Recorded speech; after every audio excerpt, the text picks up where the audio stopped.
which says that the face should be covered. I am aware that the many scholars have written books that face should be covered. The many scholars have written that the face can be open. So in the criteria of the extent for the woman, according to my study, the complete body should be covered except the face and the hands up to the wrist. And this has even been told by Sheikh Nasiruddin Albani. Even he writes in his book of Fatwa and gives various Sahih hadith, which shows that at the time of the Prophet, there were lady companions of the Prophet, Sahabiyas, who had the face uncovered. There are several hadith. For example, Hazrat Bilal, may Allah be pleased with him, when there was a collection and there was a lady who took out jewelry, and it was said that she was a black lady. There's another hadith when the companion said that if you want to see a woman who has been promised paradise, look at that woman. How could you recognize the woman unless he had seen her face? And if you see my answer I've given in the Islamic voice, there are various Sahih hadith which show that at the time of the Prophet, there were lady companions who did show their faces. And this is also mentioned by Sheikh Nasiruddin Albani, but I'm also aware that the other great scholars, like Sheikh bin Baz and Sheikh Utaymi, who say that the face should be covered. But any authentic scholars, any Salaf scholars, what they say, that any lady who covers the face should not rebuke at those ladies who don't cover their face. And those who do not cover the face should not rebuke at those who cover their face. So the scholars are divided, but there's not a single authentic hadith, according to Sheikh Nasiruddin Albani, who says that the face should be covered. There are various hadith in Abu Dawud also, when the sister of Hazrat Aisha, may Allah be pleased with her, Hazrat Asma, may Allah be pleased with her, when she comes in front of the Prophet says, now you have reached maturity. Your complete body should be covered except the face and the hands up to the wrist. This is a mursal hadith. But according to Sheikh Nasiruddin Albani, he supports it with Sahih hadith and says, this hadith which is mursal becomes a Sahih. So he gives various Sahih hadith which say that if a woman wants to expose the face, she can. So covering the face is not a fard. It is mustahab. If someone covers the face, a woman, alhamdulillah, summa alhamdulillah, it is good. I will never object to it. But what Allah and His Prophet has not made the fard, no woman, no scholar in the world, let it be anyone, can make it fard on any other Muslimah. So based on research, and even we have various research that we do in IRF, and many, I know it is common that the woman should cover the face, but when I ask any scholar, present to me any Sahih hadith, any one single Sahih hadith, in which it says that the Prophet commanded that you should cover your face, you will not find a single. And there's neither any verse in the Quran which says that the face should be covered. All the verses of Surah Nur, chapter number 24, verse number 31, and Surah Azab, chapter 33, verse number 59, it talks about jilbab, talks about the woman's body should be covered. It never talks about the face being covered. Even Surah Nur, chapter 24, verse number 31 says that the veil should go over the bosoms. But yet, I also say that covering the face is mustahab. It's encouraged. It is not a fard. So what the Prophet and Allah has not made fard, even I cannot make.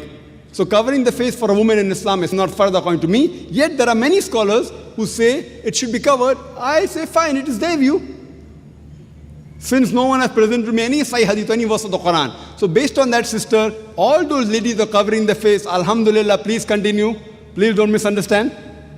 And I know that there were at least about 17 ladies from IRF who came, out of which 14 were covering the face. Alhamdulillah. 3 weren't. So the option is yours. It's not a fard. But if those who are covering it is good, keep on covering. I'm not saying you should not cover. But since covering is not fard, you cannot enforce on any woman to cover the face. Hope that answers the question. Brothers, please ask your questions. Is it right to call Allah as God because God is the masculine gender and Goddess is the feminine gender? Well, the question that when we translate Allah as God in English, is it right? God is a masculine gender, Goddess is feminine, is it right? I do agree with you, brother, that God is not the appropriate translation of the Arabic word, Allah.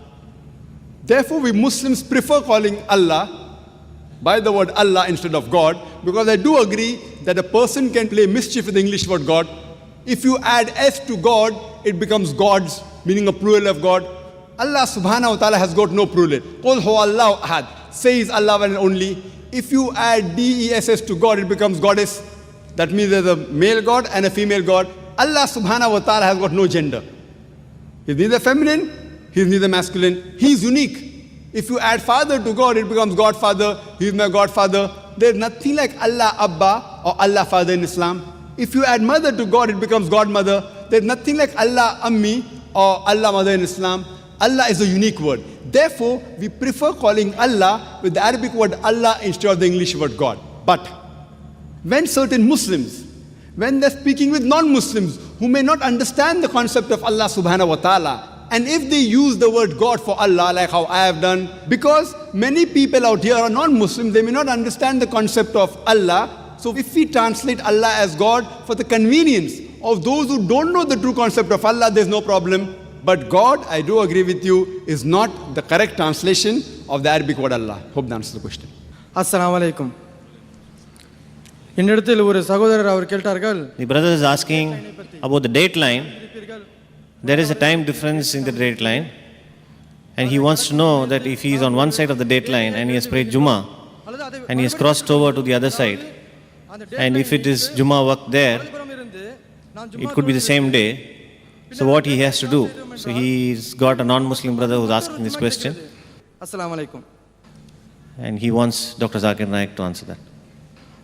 Well, there's a question that if a person is traveling, and we know that there's a date line is such that it doesn't go through any country, it goes in the sea. So if a person has prayed Jummah Salah, then he crosses the date line, and he goes on the other side, and then again Jummah is there, so what should he do?